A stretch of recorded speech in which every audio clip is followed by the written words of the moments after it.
We don't talk about the Harlem apartment.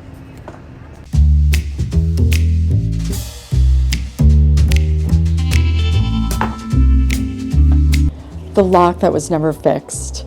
The landlord who was technically not our landlord. And we had 2 cats and nowhere to go. That's how we entered New York City. We all need this next year to go as smoothly and easily as possible. Hi, if you're new here, I'm Geraldine, and I moved back to my childhood room in New York City. I'm currently navigating 2 apartments, an elderly mother, co-parenting, and the world's most complicated living situation. If he moves closer, I can walk a few blocks, edit for a few hours, and if my mom needs something, I can pop over without feeling like she'll starve if I can't get there. If he's on the Upper East Side, I don't have to choose between my mother and my son on the same afternoon. It feels like one wrong move and we lose it all. My son's stability, my mother's care, everything we've managed to hold together since that first locked door. It all rests on this. So we don't talk about the Harlem apartment, we just keep walking.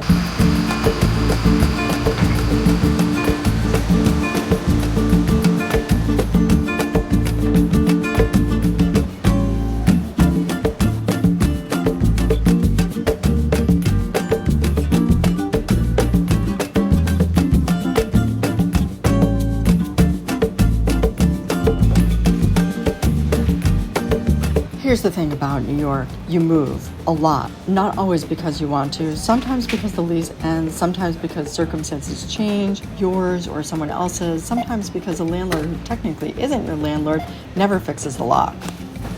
I'm not doing this because it's simple. I'm doing it because sometimes co-parenting means looking for the least impossible option. So when I say I need this to work, that's what I mean. It's not about us, and it hasn't been for a long time. My mom is anxious. She's earned it. We switched to mushroom coffee in the afternoons. I mean, she's Upper East Side picky, and she actually likes it. Okay, so this is the coffee story. This whole coffee exploration started because when I was trying to get here from California, I was still like back and forth and trying to make sure my son could finish school while my ex was getting set up in his full-time job in New York City. I was really worried about my mom having coffee. I don't know why. I think I just thought like I would die without coffee. How am I gonna get her coffee? Because she's some trouble. And I was like, what's the easiest way? And my ex was so kind, and I don't know another person who would do this probably ever in the history of getting divorced, but he came and stayed with his mother-in-law and made her a cup of coffee and some toast every morning. But during the weekends he would go and visit his girlfriend, and I didn't know how to get my mom coffee on the weekends, so I started with a Keurig, and I thought maybe she could just pour the coffee, the water in the top, and then, press the button to check out the ingredients. More than just coffee. And then stir or froth thoroughly. I love this one. It has sugar in it. One thing at a time.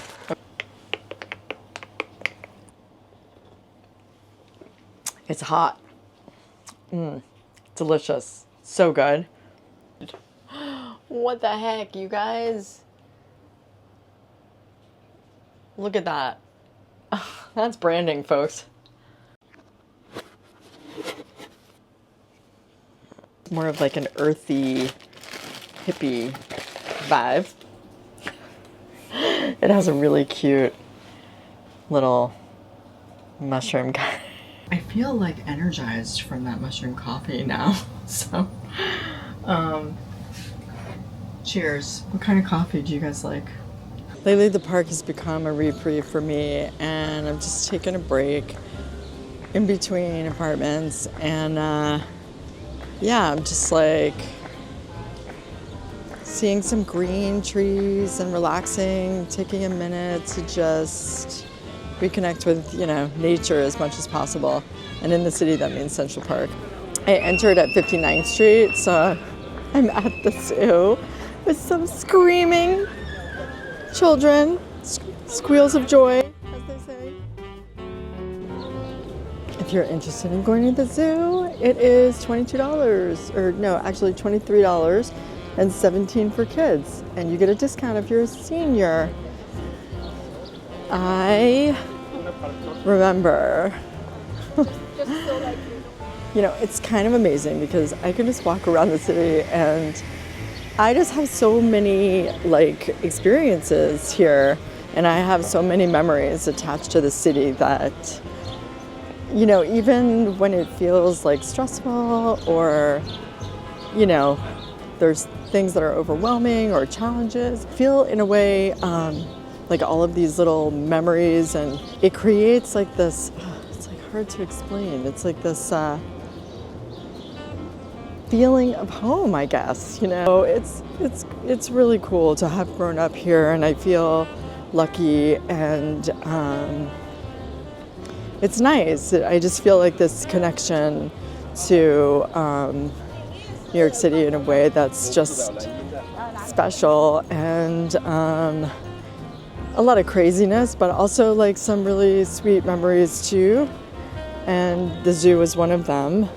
It used to turn, and there's some monkeys at the top, and they would, on the hour, the monkeys would hit the bell. And it was just a really, really neat thing and really exciting. And we would watch the, I don't know if you could see that, but we would watch the animals go around. There's a hippo. They're all playing instruments. An elephant, a kangaroo. There's a penguin, a bear. Is that an antelope? Might be an antelope. I have moved more times than I can probably count.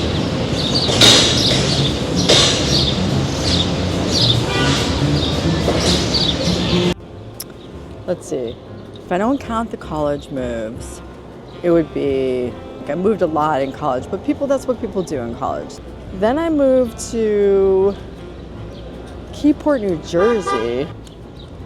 Then I moved back with my sister.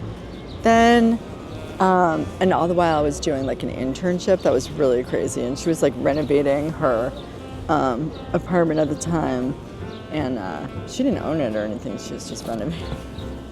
Anyway, that's another story. Then we moved to Forest Hills. Then we moved back to Williamsburg, Brooklyn on South 9th Street. After Mott Street, I stayed with my sister again at her boyfriend's apartment. Excuse me.